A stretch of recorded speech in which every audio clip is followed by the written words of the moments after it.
Coach Thomas Hill, welcome to the AWOL Report. Thank you, sir. Thanks for having me, man. Excited to be here and share. I appreciate the opportunity. Good looking out. Okay, that's what's up, man. Tell me where we at today.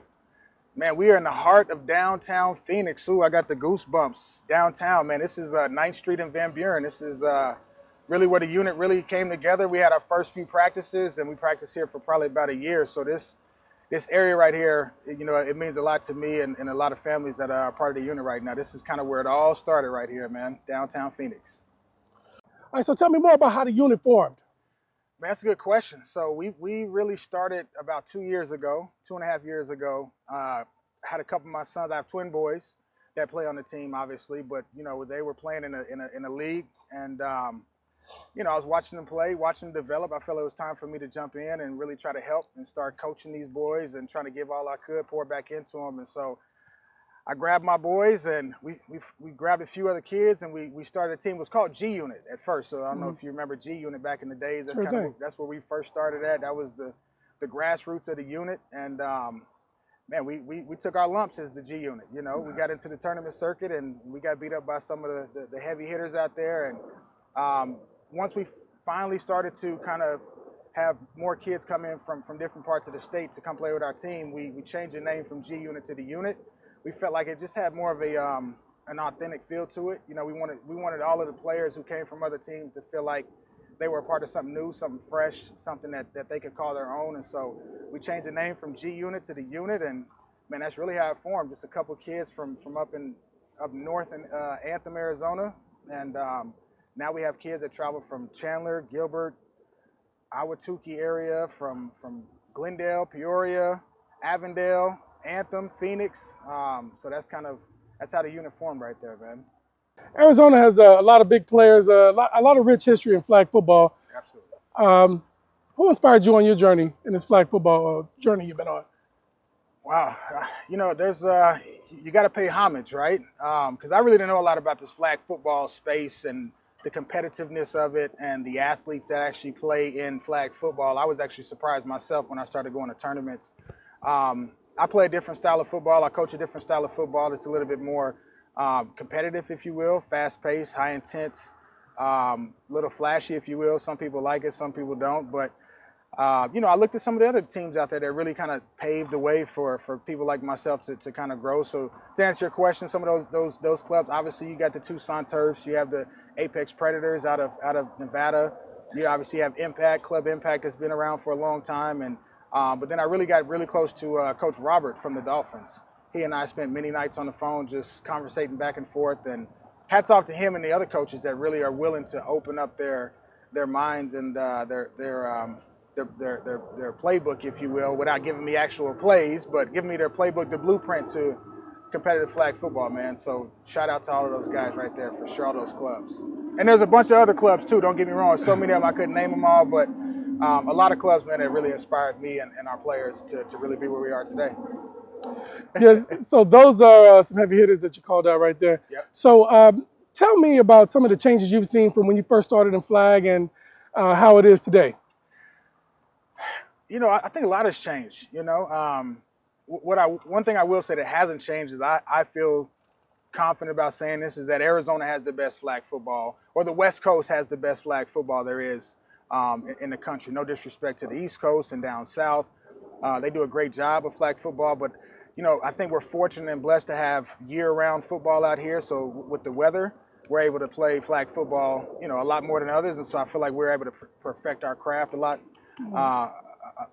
more on a consistent basis. You know, but I think the game has changed just a little bit from a couple of years ago when we started to now, and some of those examples, I think the game's a little bit more flashy now. You know, you start seeing a lot of teams really forming as a club, right? You see a lot of different uniforms. You know, we're well known for rocking a lot of different uniforms. We're not big ourselves. Are not big on the arm sleeves and the leg sleeves and headbands. You don't really see the unit do a lot of that stuff. Other teams do. That's their flavor. You know, but the game has changed a lot. I think. I mean, you just see bigger, stronger, faster kids. You see a lot of different types of formations that people are running nowadays versus back in the days. It was kind of a standard look. Now you see a lot of RPO. I mean, you have kids on every team for the most part, you got 4 or 5 kids that can run it and throw it. So the game has changed a lot from a couple years ago to now. You got a lot of kids that can throw the ball at 12 years old, the length of the field. The fields are a little bit shorter now. So I think between now and today and even next year, you're going to see the game change a little bit more for sure. Yeah. So with the growth of flag football, a culture is also developed. Yeah. Would you agree? Absolutely. Tell me what your take is on the culture of flag football. I think it's different strokes for different folks, right? Again, for us, I respect the culture of flag football. I don't see it as a super flashy sport. I see it as a nice development opportunity for kids to get into the game and start working on the fundamentals, right? Running routes, catching the ball, hand-eye coordination, understanding the flow of football. You don't really see a lot of different coverages in flag just because you don't have enough players, you don't have enough field space. But when you really sit back and look at the culture of flag football, I think it's a little bit more even keel, right? It's not like a 7-on-7 where it's super flashy, but flag football has become a little bit more flashy, right? And I think it's in a place now where I wouldn't be surprised to see it change a little bit. And what I mean by that is you're probably going to start seeing, kids talking a little bit more, yapping at each other a little bit more. And for me, I'm okay with that to a certain extent, but you want to keep the integrity of the game. You want to make sure the kids aren't pushing and shoving, and a lot of the kids like to do this nowadays when someone scores a touchdown. So flag football has a really chill, mellow culture, but I wouldn't be surprised to see that change pretty soon over these next couple of years for sure, just with the way the industry is going. Yeah, the industry is definitely heavily influenced by NFL flag. So they have their own kind of protocol and how they Sure. want things to flow, and it works. So you talk about the kids, and I don't want to call it taunting because Yeah. I think it's all in good gesture. When you're taunting is because you want to be mean, right? I don't think that's the aim of these kids. Right. But how do you feel about kids and celebrating and jumping around? You know what? There's a fine line, but I love it. And here's one of the reasons why I love it, Tracy, is a lot of these kids will never get the opportunity to do what they see their mentors and their influencers do, right? A lot of these kids are watching Tara Owens, T.O. slamming the ball down on the star. A lot of these kids are watching, Zeke Elliott jumping inside of a bucket, and they see a lot of the antics, right? And they want to be who those players are, right? Mm-hmm. And some of these kids, unfortunately, a lot of these kids will never get that opportunity to do it on that stage. And so I'm okay with kids being able to have that opportunity to shine a little bit and have some fun with it, as long as it doesn't cross the line of, disrespectful gestures and things like that. But if you ask me, I say let the kids do it. I think it gives them that opportunity to kind of express themselves and be themselves. I think the tournament organizers could probably draw a line and say, look, if you're up 3 touchdowns, no taunting, right? But their first 1 or 2 touchdowns, the energy is high. And people who don't go to flag football games, they probably wouldn't know that. But it's a competitive sport, right? So when you go watch those first 2 or 3 touchdowns scored in the flag football game, the energy is live. It's serious. It's live, right? And so why not let those kids celebrate just a little bit? They're still on the clock. They're still on the play clock. But look, they got a 10 or 15-second celebration. I say, man, let them do it. Why not have a little bit of fun with it? Right on. Even the NFL let up a little bit. You see some of the celebrations that they're doing. So, yeah. It's not all bad. Listen, right? It's kids. They're having fun. As long as there's no, middle fingers and name calling and, taunting over a certain player, why not let the kids get together and celebrate a little bit? I'm all about it for sure, because it's going to happen. It is going to happen. Whether they let it happen or not. And it's happened to us, against us. And some of our knucklehead kids have done the same thing. So you just got to deal with it. It's all in good fun. It's part of growth, too. It is. All right, so we're going to switch lanes here a little bit. All right. Tell me, who is Coach T. Hill? Yeah, good question, man. Coach T. Hill, I'm just a passionate guy. I'm passionate about kids' development, about their growth.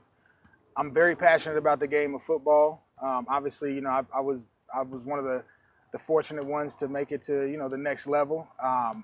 So I care about the game. I care about the development of kids. I have twin boys that are in the game, and so obviously I'm passionate about their growth and anybody that's around them as well, But I'm just a passionate guy. I wear my emotions on my sleeve. I get it from my mom. Sometimes I put my foot in my mouth. I'm just very honest, very direct. I try not to apologize for anything that I say because I try to be authentic. Who you see is who I am. This is what you get. For me, it's really about trying to pour back into these kids as much as I can, being honest. I'm a coach that I'm gonna hold the kids accountable. T Hill is a guy that's gonna hold you accountable because that's where T Hill came from, right? Born and raised in Tulsa, Oklahoma. On the streets of Tulsa, Oklahoma, in the hood of Tulsa, Oklahoma. My mom held me accountable. You're gonna graduate high school, you're gonna go to college, you're gonna get a college degree, and those aren't easy tasks. Coming from the inner city. And so to be able to follow the blueprint that my mom laid out for me, right, based on accountability, that's really where I am right now in my life. With these young kids, man, I hold them accountable. And T Hill is loud. T Hill is loud on the field. You see me on the field. I get on the kids. I tell parents I coach loud. And I tell the kids don't listen to the tone, listen to the message, right? Because I do scream on the field, and it's not against other coaches or to get the other parents, pissed off at me. Excuse my language, but I want them to know that I'm coaching these kids, right? And so I tell them listen to the message, don't listen to the tone, because T Hill is going to be on your butt all day, especially if we're on that field. But it carries over off the field. We'll take the kids bowling, and for some reason I'm still coaching. So T Hill's a guy that just believes in pouring into the kids as much as I can, and what you see is what you get with me for sure. All right, for sure. You think people take you wrong sometimes? Yeah, absolutely, man. Absolutely. It's I get it though. I think with where we are as a unit, as a team, as an organization, sometimes they say with winning comes, with success comes envy sometimes. And I think some people may take some of the things that I say or do wrong. But listen, you're never going to find me trying to throw a Hail Mary on a team that we're beaten by 4 or 5 touchdowns, right? You're not going to find me, with trying to throw it to the tallest kid over the littlest kid on the field. We try to move the ball up and down the field. When you look at our style of play, T Hill is more of a strategic type coach. We don't throw a lot of bombs. Although we have the athletes and the quarterback that can complete those kind of plays, you just don't see that a lot. But I definitely think people they look at me in a different light for some reason. Why, I'm not sure. But I'm a cool cat. I'm good people's. I'm good to know. I love everybody. I treat everybody with respect. I treat other people how I want to be treated. And but I think people take what I say or maybe what I do or how I sound on the field in the wrong way. When you see me on the field, what you see is what you get. I'm in the black unit shirt, black shorts, sunglasses on, and I'm in my zone, and that's just me, But off the field, listen, we can go sit down and talk shop, and any coach can approach me, girls coach, 6U coach, 7U coach, anybody can approach me. I'm approachable, and I just want to share, man, because there's been a lot of people that share with me for sure. So I just want to pour back in as much as I can for sure. Right, I hear that. How do you think you're perceived by your peers? Good question, man. I hope they look at me as a coach that is doing all he can for the group of kids that he has around him. But he's also trying to lead and direct even kids that aren't around him. But to be honest, I think some coaches probably perceive me as an asshole, just to be honest. You know? Why that is, I'm not sure. You may have to ask the coaches when you bring them on the AWOL report. But, for me, I like to be transparent. Everything about me is authentic. And some people don't like what I do or what I say or how I coach or how I get loud or how I get on the kids during the game. But that's just me. That's just T Hill. That's just the guy that's going to give all he can to these kids. And some coaches, I think they look at that and, I know someone that made a comment on one of our Facebook posts about, I'm too flashy, or I try to, I don't know, maybe I try to, talk stuff, if you will. I think I seen that post. That's Bo Jackson, right? Yeah, Bo Jackson. Whoever Was it, Bo Jackson is, you think it's a real Bo Jackson? man, it can't be the real Bo Jackson. I'm not that important. Okay, I'm saying, man, I ain't never seen him at none of our flag games, but Yeah, it was an interesting post. I had just listen when our kids win, they deserve to be seen, and so they put the work in, they put the time in, and so we post that on our Instagram, we post it on Facebook. It's one of our ways that everybody shares everything now, right? And right. so we post even after tournaments we don't win. But this one particular tournament, we posted, we won. I talked about a kid that we played against from Cali, one of the best athletes that I've seen in the 12U space. I mean, he was big, he was tall. These kids at this age have hair under their arms, they have mustaches, and so I said, listen, we just played against a kid this weekend. He was like 6'1", he was 12 years old, he had a mustache, big kid, athletic, great player. I love his intensity. Really praised the kid because he deserved it. And Bo Jackson came on and made a comment about, why would you talk about the kid? And, maybe you're just doing it to show off a little bit. And, I thought it was a little rude and disrespectful to do that. But I left the post on there because it's real, right? I could go on there and delete it and take it down and say, oh, I hope nobody sees that. But, it was interesting because he had commented about that he was a two-time Super Bowl champion. Yeah. And I love that. I respect that. I know it takes a lot to get to that level. I think for me, what I was a little upset about is, the being able to make it to the NFL, and for me being picked up by the Green Bay Packers in '04. The NFL is a fraternity, right? It's a brotherhood. Right. And for me, I would have rather him reached out to me direct message and said, hey, listen, bro, I like what you're doing. I see what you're doing. Maybe taper it down just a little bit, right? Right. But I felt like he maybe violated the bro code and the brotherhood to a certain extent, and kind of called me out online. But I was okay with it, and that's why I left it on there. I didn't want to delete it. I wanted it to be real. I wanted people to see it, and people can take from me, what they want. They're gonna see what they get. Right? And I'm not going to hide anything. I'll never do anything to put anybody down or talk trash about anybody. But Bo Jackson, if you listen, man, DM me, man. You're a two-time Super Bowl champion. I want to have you out to talk to my team and talk to them about, what it takes to get to that level, because I can only talk about getting there, right? I don't know what it's like to be a Super Bowl champion. I got a bunch of friends, Darren Sproles, that won a Super Bowl, and a whole list of other guys that Brian Lilja, offensive lineman for the Colts. And 3 or 4 other guys that I played ball with that won Super Bowls. I don't know what that's like. So Bo Jackson, if you listen, baby, come pour into my kids, man. I'd love it. Well, let me ask you a question. Would you have respected it more if he had put his name on it? I don't think I would have respected it any more than appreciated the fact that he chimed in on the post. Honestly, I would have just liked to have had him reach out to me directly. I'm coachable. I'm still learning.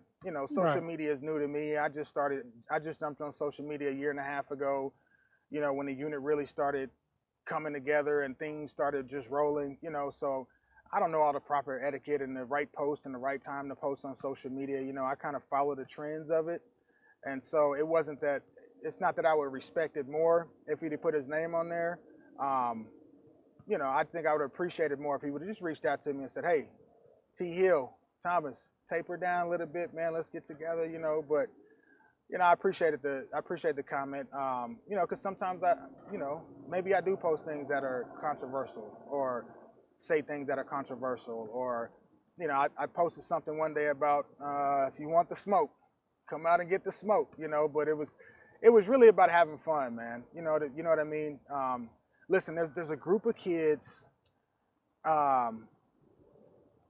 that are passionate about being competitive, right? And there's a group of kids that just don't have that drive, and that's okay, right? And at the unit,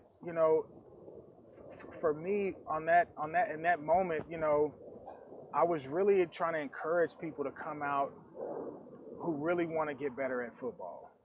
And that's what that post was about, was saying, look, come out and get the smoke. That's kind of what everybody says nowadays, right? You want the smoke, get the smoke.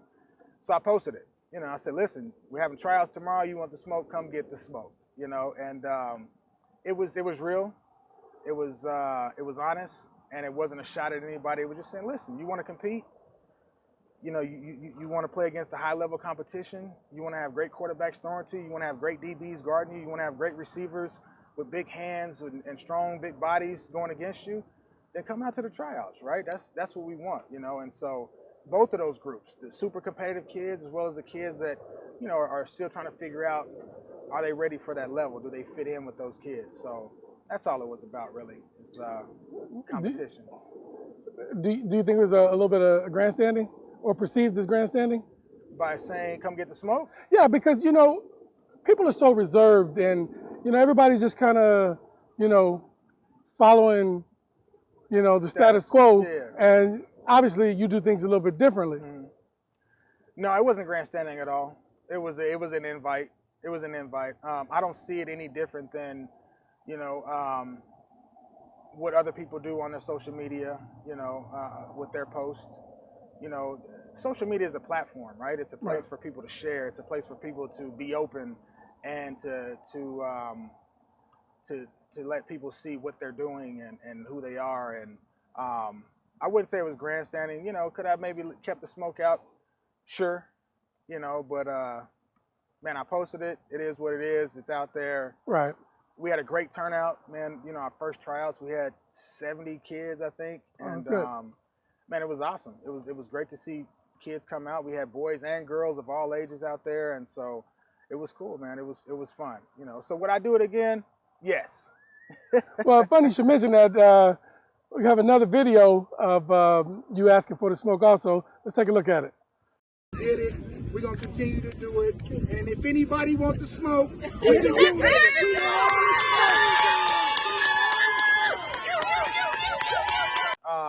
That moment, it was a big moment for our kids. It was a huge moment for our kids. We had just won, you know, the Battle 7-on-7 tournament. It was a big tournament. A lot of teams were in. A lot of teams flew in. You had DEF CON in there. You had a couple of teams from California come over. Obviously, you had Tucson Turf in there. We were in there. A few other teams that were local teams, great organizations. You know, that video, Tracy, was really about saying that we want to play the best, right? It wasn't about being disrespectful to anybody. It was about we want all the smoke, right? We want to play the best of the best, and because that's what we're in it for, right? Is to get better, and to get better, iron sharpens iron, as they always say. So that video was really about, you know, hey, look, not calling anybody out, but we're just saying, look, we want all the smoke. You know, it was twofold. Let me say that it was twofold. It was saying we want to play the best of the best, but it was also, you know, kind of shouting out Battle, saying, listen, Battle, we're here. You know, you got a group of kids that have been grinding, been putting in the work, you know, and they love Battle. We spend thousands of dollars a year on Battle gear, and you know, we wanted to send a shout out to Battle and say, listen, hey, we're here, man. We just did something really big. These kids achieved a goal that they set out, which was win, you know, a Battle tournament, and we did that, you know. So that's really what that was about. It wasn't a shot at anybody. It was saying, hey, we want to play the best of the best, man. That's really what we're about, is getting better, and to do that, you got to play the best, for sure. So that's all that was about. Great video. Hopefully nobody felt disrespected by it, but again, that's us. That's real moment, you know. Yeah. So, you know, you said you know, T Hill is different. Also on that day, you right after the championship, I believe you kicked the ball in the air. Again, that video was really about trying to get some love from Battle, telling people that we want to play the best of the best. And to that point, Tracy, what I want to say is you know, I know there's teams out there that and coaches out there that they try to manipulate the schedules, right? They ask not to play certain teams, and they don't want to play this team in pool play, or they want to play that team in pool play. One thing about Coach T. Hill and Thomas Hill in the unit is we'll never ask anybody not to put us in a bracket with anybody else. You know, I just believe in, you know, they put the brackets together. I don't know how they do it, but whoever we play is who we play, and that's what happens. And, you know, so in that moment, it was just saying, hey, this is who we are. We're excited. We want all the smoke. We want to play the best. And, you know, it was a big moment for it. It was a big moment for me, and I think my antics may have, you know, taken a little too far, possibly. You know, at one point, you know, after the game, I grabbed our football, I kicked it in the air, and I was excited, man. I was excited. And that was just, it was a form of passion. It wasn't disrespect. It was in the moment. I grabbed a football, I kicked it, and that's probably something else that people look at me and say, it's controversial. Why would he do that? And I think that was also part of the culture of 7-on-7. Right. Right. You see a lot of kids after they get an interception, they kick the ball or they throw it back, and the 7-on-7 culture is a little different. We let our kids in 7-on-7. I let them swag out a little bit. They can wear the armbands and the leg sleeves. They express themselves a little bit more. Right. You would never see our boys wear that in flag football. None of our unit kids do. And I would never kick a football in a flag football tournament. And I probably wouldn't do it again in a 7-on-7 tournament. But in that moment, I was excited. I grabbed the ball, I kicked it, and it is what it is. We celebrated. The boys, they deserved it. They earned it, and I kind of topped it off with a 60-yard punt in the air. Yeah, but hey, listen, we all grow. We do things, Absolutely. and then and it sounds like it's something that you grew from. So For sure. that's dope. Let's go back a little bit. Walk me through the 2020 NFL flag regional at the Pro Bowl. Yeah, for sure. So, the NFL flag national championships at the Pro Bowl. That's the pinnacle, right? That's where everybody. It's the biggest stage. That's the biggest stage in flag football Right on. now, right? That's where everybody wants to be. Mm-hmm. It's the granddaddy of them all. You fight to get there. They only take so many teams that win regionals, and we were fortunate to win a regional at the Raiders. Right. And we made it to the national championships, and it took a lot to get there, for sure. Right here, this field is where we started. We started the practices right here, right down heart of Phoenix again. To get there, we got there. Unfortunately, our first year there, we came up short. But our expectations were to win, for sure. We went in to win. We fell short, and it happens. You can't win them all. That's what I tell our boys and our families. You can't win them all, and I definitely feel like we had the talent to win. Being my first year, it's hard to win at your first year. One of my mentors in this flag football space, Omar with Apex Predators. We have a lot in common. He and I have a lot in common. We talk a lot. I picked his brain a lot about going into that stage and what it was going to be like, and the expectations and emotions and the feelings. Mm-hmm. And I know they didn't win it their first year. He said, T. Hill, listen, we didn't win it our first year, but we came back and won it the next year. And same thing for us. We fell short year one. We circled back. We rallied the troops again, and we went back. This past year to the NFL Flag Bowl, and we pulled it off, man. We won it. So it's hard to win it your first year. Some people do. We didn't. But we bounced back for sure. So let me ask you a question. Do you differentiate between, say, a Flag Bowl and an NFL national championship at the Pro Bowl? I think this year is going to be a little different. They're separate events. Yeah, because they're going to have two different events, right? Right. They're going to have the Flag Bowl. They're going to have the NFL Flag National Championships. In my mind, Tracy, last year, I looked at it as that was the national championship. That was the biggest stage of them all. It didn't matter what the name was. When you look at our journey last year and what our boys did, what our team did, it has to be in my mind, one of the greatest performances on the field by a 10U flag football team. Right. I'm not big on records. I think our final record last year was 72-1. We lost one game. We traveled the country. We tried to go play the best of the best. We went everywhere we could, thanks to my parents and the donors, who helped us make that happen. But I think last year it was the same, to me, it really was. We played YFFA, we played the Huron Bengals, whoever's there is who we're going to play, right? But leading up to that, we still played all of the other the great organizations throughout the year, and we were successful. So in my mind, you can't take that away from us. That was still the biggest stage of flag football there. They changed the name, they switched the name up, so people could take it for what they want. But at the end of the day, the Unit 10U won the NFL Flag National Championships last year for sure, and they should be celebrated for that. They earned it, they deserved it, and they put the work in, and you know, at the end of the day, they got to hold up that trophy, that iron, that medal that they gave out last year. So hats off to the boys for sure. The Apex Predators, you know, preceded you, and they had a record, I believe, of 55-1. When you guys set out this season, did you plan on breaking that record?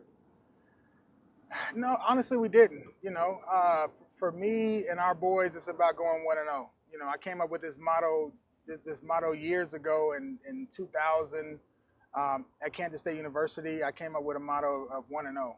You know, and what that means is, you know, if you win one game, you can't lose. Right. Right. So for us, it wasn't about going 10-0 or 99-1 or 99-2. We go into every game just trying to win one game. You know, underneath our tent during, you know, once pool play is over, you know, we don't talk about where we seed and being the number 1 seed or number 2 seed. It really doesn't matter at that point because it's about winning one game. So we're really focused on going 1-0. You know, but hats off to the Apex Predators for having a solid record like that. You know, because at the end of the day, listen, there's a lot of teams that didn't have records like that, but they still won national championships. Sure. Right. So at the end of the day, records really don't mean anything. You know, they're gonna say who was holding up the trophy at the end, right? Who was the last team being announced, and that's really what we wanted to set out to do last year, was just to be that last team to hold up the trophy and say, hey, national champions. You know, so it didn't matter about the record. Records are great, but they always say records are made to be broken. You know, so there's a lot of teams in the hunt to beat our record, and hats off to them. You know, and good luck to them. Hopefully they can do it. I tell you what, though, it's going to be tough. It's going to be tough with the way flag football is going. It's more competitive. And so, you know, that final record of 72-1, man, whew, you have to play a lot of football to get there for sure. So you guys traveled a lot during the during the COVID period. I mean, obviously you guys were on the mission. Was it important for you guys to remain active, you know, with everything being shut down? You know, there weren't very many tournaments, but there were some that were going on out there. Was it important for you guys to keep on moving? You know, it was tough. It was tough to maneuver through that. You know, it was hard to find the right protocol, I guess, if you will, to travel during a time like that. You know, that there's a lot of people who would look at it and say, you know, it's risky. You know, but to stay active, of course, yeah. You know, everybody wants to stay active. Nobody would want to just sit around the house. And you know, we try to do our best, you know, to have proper PPE and you know, travel where we could. And there was a lot of times during that season where we had to shut down for weeks at a time. You know, because someone that we knew, you know, unfortunately caught COVID or came in contact with someone. So it was tough to maneuver. It really was, you know. But you know, we tried to rely on the right information, you know, to go compete in places where it's kind of crossing your fingers, to be honest with you, Tracy. It really was, man. We try not to think about it a lot, you know, but we definitely, we didn't go to any hot spots. But what is a hot spot? You know, I mean, you can look at it and say one person with COVID in that state is a hot spot, you know. So yeah, for sure. You know, it was one of those things where, you know, if there was a tournament, you know, we wanted to go play, and we did that. You know, the parents said, hey, let's do it. Let's go make it happen. There were some tournaments that we did not go play because of COVID restrictions and things like that. But it was a tough time for everybody, you know. So we were fortunate to stay active and keep moving and try to get through it. You know, we were fortunate that we did, and you know, we thank God every day that you know, everybody around us was healthy. You know, I know a lot of people lost loved ones during that time, you know, and you know, we lost a great coach here in Arizona, you know, and that was tough. You know, it was tough for a lot of people, whether you knew him or not. You know, he was part of the culture. He was part of flag football. He was part of pouring back into kids, you know, and so to see that was devastating for sure, you know, and I think it made a lot of people open their eyes, because I think some people, unfortunately, they don't think it's real until it touches someone that they know close to them, you know, and so we were just really fortunate, man, to make it through that time and be able to continue our journey. You know, we traveled a lot, man. We went to Delaware, Washington, D.C., Mesquite, California, obviously Vegas. We traveled, you know, all through Arizona. You know, they have this little town out in Arizona called Gilbert. It's like its own little country out there. You know, they said, listen, we're throwing a tournament, you know, so if they threw a tournament, we were there for sure. So we were really fortunate, you know, to be safe and healthy through that time for sure. You know, and that particular tournament, to their credit, they ran it the way it was supposed to be ran. I mean, like, it's like Fort Knox trying to get up in there. Yeah, no, Hardcount did an excellent job. The tournament organizers have it hard. They have it tough, because they want to put on a great show. They want to give that platform for kids to play at. They want to give that atmosphere for parents to come watch their kids play and be active and have fun and play football. And so, the tournament organizers were in a tough spot, so they were they had to cancel the tournament and they rescheduled it. But, Hardcount did a great job, man. It was one of the first times where you saw that wristbands were really being checked, right? I mean, you couldn't get into the tournament, without having a wristband, and you couldn't get in early like all our parents like to do. You want to go early and watch some football. You want to stay late and watch football. And so I thought Hardcount did an excellent job of, maneuvering, getting people in and out when they had to. And, they're not the only tournament organizers that did that. There's a lot of other ones that did a great job, but that specific one here in Arizona, shout out to Hardcount and all the other tournament directors and tournaments out there that ran. Southwest Showdown did one here locally as well. I think the West Valley Showdown had a tournament during that time as well. And so it's a tough call, but I think they're all doing the best they can with the information they have. So yeah, and what I liked about the Southwest Showdown, it was in a very spacious open area. Yeah. So everybody was able to move around. People weren't all up under each other. Yeah. So I mean, it was very responsible environment, and I think Damian Dedman did a great job for his tournament as well. He did. Again, it's about trying to give these kids that platform to go perform. And listen, if they're gonna put the tournament on the unit, it's gonna be there, baby. We're gonna be there for sure, no doubt about it.